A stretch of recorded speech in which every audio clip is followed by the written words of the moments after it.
ओम श्री गणेशाय नमः। आज हम आपको बुधवार व्रत कथा सुनाने जा रहे हैं।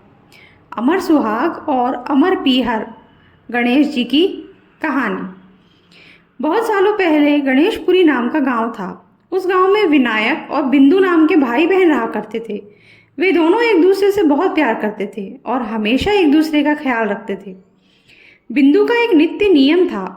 वह हर रोज सुबह घर के सारे काम पूरे करने के बाद अपने भाई विनायक का मुंह देखकर ही खाना खाती थी। कुछ सालों बाद विनायक ने अपनी बहन का विवाह पड़ोसी गांव के ही एक व्यापारी से करा दिया। उसके ससुराल वाले काफी भले लोग थे। शादी के बाद भी बिंदु ने अपना नित्य नियम कायम रखा था। वह हर सुबह ससुराल से घर का काम जल्दी जल्दी खत्म करके अपने मायके भाई का मुंह देखने जाती थी। ससुराल से मायके तक बिंदु जिस रास्ते से जाती थी वह रास्ता खेतों से होकर गुजरता था। वहां पर घनी झाड़ियों के बीच एक खेजड़ी के पेड़ के नीचे गणेश भगवान की छोटी सी सुंदर मूर्ति रखी होती थी। बिंदु हर रोज आते वक्त उस मूर्ति के सामने हाथ जोड़कर बोलती थी, हे गणेश जी, मेरे जैसा अमर सुहाग और मेरे जैसा अमर पीहर सबको दीजिएगा। इतना कहकर जब वह मायके जाने के लिए निकलती तब घनी झाड़ियों के कांटे उसके पैरों में चुभ जाते थे। एक रोज की तरह बिंदु मायके पहुंची और भाई का मुंह देखकर उसके पास बैठ गई। उसी समय उसकी भाभी की नज़र बिंदु के पैरों पर गई। भाभी ने पूछा कि आपके पैरों में क्या हुआ है। वह सुनकर बिंदु ने जवाब दिया कि आते वक्त खेतों की घनी झाड़ियों के गिरे हुए कांटे मेरे पाँव में चुभ गए हैं। उसके बाद जब बिंदु वापस अपने ससुराल लौट गई तो भाभी ने अपने पति विनायक से कहा कि आपकी बहन के पैरों में कांटे चुभ गए हैं, कल फिर से ना चुभें, इसलिए आज ही आप रास्ता साफ करवा दीजिए। वह सुनते ही विनायक ने उसी वक्त कुल्हाड़ी उठाई और खेतों की घनी झाड़ियां काटकर रास्ता साफ कर दिया। लेकिन झाड़ियां काटते वक्त उसके हाथों एक गलती हो गई और झाड़ियों के साथ साथ वह खेजड़ी के पेड़ वाली सुंदर गणेश मूर्ति भी उसने हटा दी।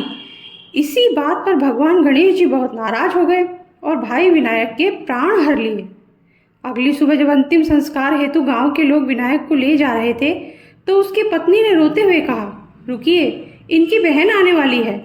उसका नियम है कि वह अपने भाई का मुंह देखे बिना नहीं रह सकती। फिर लोग बोलने लगे, आज तो देख लेगी, लेकिन कल क्या करेगी। दूसरी तरफ बिंदु रोज की तरह अपने भाई से मिलने ससुराल से आ रही थी। रास्ते में आते वक्त उसने रास्ता साफ सुथरा दिखाई दिया, लेकिन उसका ध्यान जब रोज की तरह विनायक जी के स्थान पर गया तो उसने देखा कि गणेश मूर्ति अपने स्थान पर नहीं है। फिर उसने तुरंत ही उस मूर्ति को ढूंढकर उसके नियमित स्थान पर स्थापित कर दिया और हाथ जोड़कर बोली, हे गणेश जी भगवान, मेरे जैसा अमर सुहाग और मेरे जैसा अमर पीहर सबको दीजिए। इतना कहकर वह आगे बढ़ी। अपने भक्त की बात सुनकर गणेश भगवान सोचने लगे, अगर मैंने इसका कहना नहीं सुना तो मुझे कौन मानेगा, कौन पूजेगा मुझे। तब गणेश जी ने बिंदु को आवाज दी और बोले, सुनो बेटी, जाते जाते इस खेजड़ी की 7 पत्तियां लेकर जाओ और कच्चे दूध में घोलकर अपने भाई के ऊपर छींटा मार देना। वह उठकर बैठ जाएगा।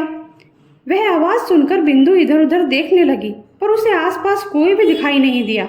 फिर उसने सोचा, ठीक है, जैसा सुना वैसा कर देती हूँ। और वह खेजड़ी की 7 पत्तियां तोड़कर अपने भाई के घर ले गई।